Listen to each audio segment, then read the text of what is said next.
The chandeliers of the Grand Pearl Hall shimmered like frozen stars above my sister Alina's wedding. Crystal glasses clinked, silk gowns brushed across marble floors, and laughter rose in soft, practiced waves. Everything looked expensive. Everything looked perfect. Everything except me. I stood near the back of the hall, smoothing invisible wrinkles from my simple navy dress. I had chosen it carefully, elegant but quiet.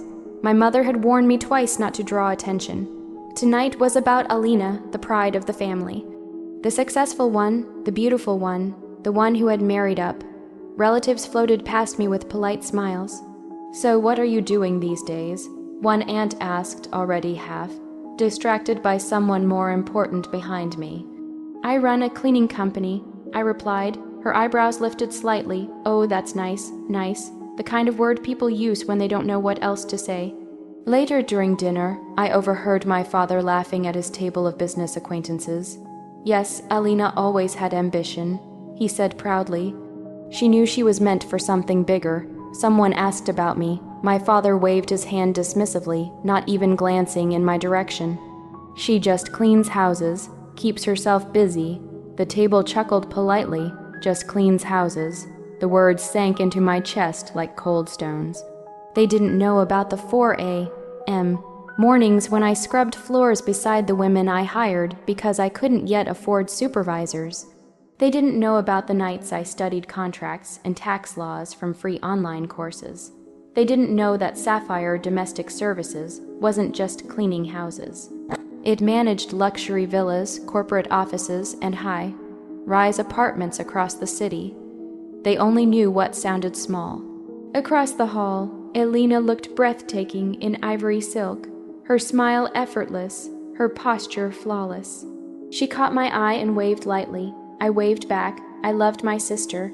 None of this was her fault, but love doesn't cancel comparison.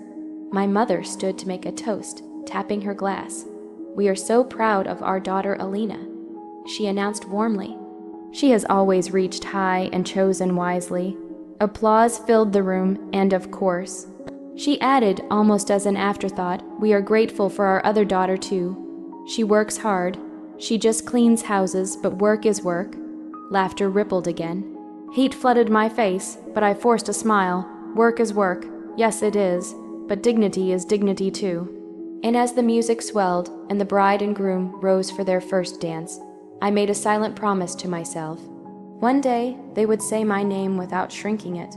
One day, no one would dare put the word just in front of what I built. The music inside the hall grew louder as the night deepened, drums, laughter, and the sharp clink of glasses rising in celebration. I slipped out onto the balcony, needing air. The cool breeze brushed against my heated skin, carrying away the sting of my mother's words. "She just cleans houses." I stared down at the city lights below. Every glowing window reminded me of the spaces I had scrubbed, polished, and managed. Places people admired without ever thinking about who made them shine. "You shouldn't let them talk about you like that." The voice startled me. I turned slowly. Hassan stood a few steps away, jacket unbuttoned, tie loosened slightly as if even he needed a break from perfection. Up close, he looked less like the confident groom everyone admired and more like a man thinking too much. "You're supposed to be inside," I said carefully. "It's your wedding." He gave a faint smile, I know. Silence stretched between us, heavy but not uncomfortable. "I didn't realize," he continued, "that your family downplays you." I let out a soft laugh. "They don't downplay me. They define me, and incorrectly," he said firmly. His tone caught my attention. "What do you mean?" Hassan stepped closer, lowering his voice. "You're the founder of Sapphire Domestic Services, aren't you?" My heart skipped. "Yes," I replied slowly. "Why?" He studied my face as if confirming something important. "My company signed a multi-year facilities management contract with Sapphire last month." For a moment, I thought I misheard him. "Your company, Hassan Nadim Developments," he clarified gently. "We own 3 commercial towers downtown, 2 hotels, and several residential projects. Sapphire handles maintenance and cleaning operations." The city lights blurred for a second. "You're telling me," I said carefully, "that my company services your properties." "Yes, and you knew I was the owner," he nodded. "I always research the leadership behind companies I partner with." He explained, "When I saw your name, I was impressed. Impressed." No one at that wedding had used that word about me. My parents don't know. I murmured. I assumed they did. I shook my head. He exhaled slowly. That explains a lot. We stood in silence again, but this time it felt charged. "Dangerous, you're marrying my sister." I reminded him, needing to anchor the moment. "Yes," he said quietly. There was something unfinished in his voice, something neither of us dared explore. "I built my business from nothing," I said finally. "Not to prove anything to them, just to survive. And you built something powerful," he replied. Inside, the crowd cheered as Alina tossed her bouquet. Outside, under the night sky, the groom looked at me not like I was just anything. For the first time that evening, I didn't feel small. I felt seen. The morning after the wedding felt heavier than the night before. The celebration continued with a formal brunch-polished tables, soft violin music, and carefully arranged smiles. Important guests remained in attendance, business partners, extended relatives, people whose opinions my parents valued more than truth. I arrived early. This time, I did not dress to blend in. I wore a tailored white suit, sharp lines, structured shoulders, confidence stitched into every seam. My heels clicked against the marble floor with steady purpose. Conversations paused as I passed. Some guests looked confused. Others curious. My mother approached me immediately, her voice tight. "Why are you dressed like that?" "Like what?" I asked calmly. "Like you're presenting something. Maybe I am." Her lips pressed into a thin line. At the front of the hall stood a large projector screen, prepared for a sentimental slideshow. Alina had organized childhood photos, engagement pictures, carefully curated memories. But before the program began, Hassan rose from his seat and walked toward the microphone. A murmur moved through the room. "I'd like to share something before we continue," he announced, his tone steady but firm. Alina looked surprised but smiled politely, assuming it was another romantic gesture. Hassan gestured toward the screen. Instead of childhood photos, a sleek corporate logo appeared, Sapphire Domestic Services. A ripple of confusion spread through the crowd. "As many of you know," Hassan continued, "Hassan Nadim Developments has recently expanded its portfolio. Our operational efficiency and property management success are due to a strategic partnership." Charts replaced the logo. Growth statistics, performance metrics, testimonials from luxury clients. Photos of pristine hotel lobbies and gleaming office towers flashed across the screen. My father leaned forward in his chair. "And the founder and CEO of that company," Hassan said clearly, "is someone in this room." Silence thickened. He turned toward me, this remarkable woman. Every head followed his gaze.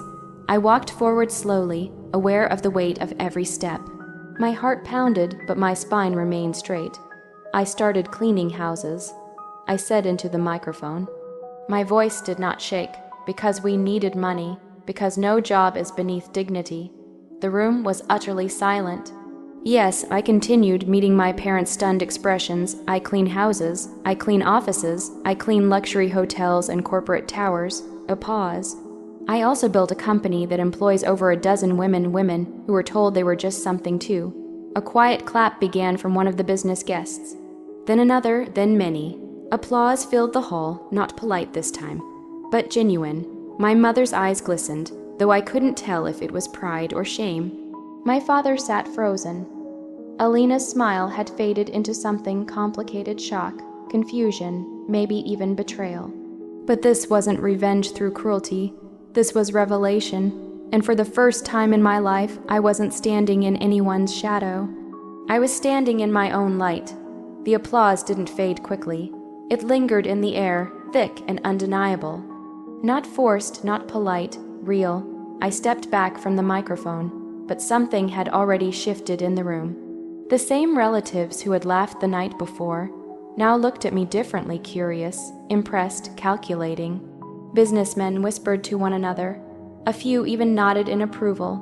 My parents looked stunned. My mother approached me first when the crowd began to disperse. "Why didn't you tell us?" she asked, her voice trembling. Not with anger, but with something closer to regret. I held her gaze. I tried. "You never asked." The words weren't sharp. They didn't need to be. My father joined us, his usual confidence replaced by discomfort. We thought it was small work, he admitted quietly. We didn't understand. You didn't try to understand. I corrected gently. There's a difference. Across the hall, Elena stood near Hassan. She looked beautiful, but something in her expression had changed. The effortless certainty she always carried was cracked. Later, she found me alone near the dessert table. Did you plan this? She asked, her voice tight. No, I said honestly. I didn't plan to be hidden either. Her eyes flickered with emotion. You could have told me. I thought you knew. Silence stretched between us, heavy with years of comparison neither of us created, but both of us lived under. This was my day, she whispered. I never wanted to take that from you. I replied softly. I just stopped shrinking. Her expression softened slightly. Not fully understanding, but beginning to. Over the following weeks, things changed. Relatives who once pitied me now asked for business cards. Invitations to networking events appeared. My phone rang with partnership inquiries. The same people who had used the word, just now used words like visionary and impressive. It was almost ironic, but the sweetest part of the revenge wasn't the recognition, it was the freedom. 1 month later, I sat in my office overlooking the city skyline. Contracts for expansion into 2 new cities lay open on my desk. Sapphire Domestic Services was growing faster than I had imagined. Hassan sat across from me not as my sister's groom, but as a business partner. You changed the narrative, he said quietly. No, I replied, signing the final page of the contract. I stopped letting others write it. Outside the window, the city gleamed towers my company maintained, spaces my team cared for, proof of every early morning and every tear swallowed in silence. My parents eventually began introducing me differently. This is our daughter, they would say now. She built a company, and no shrinking, and that was the real victory, because sweet revenge isn't loud. It's standing tall in the same room where you were once made small, and realizing you no longer need anyone's permission to shine.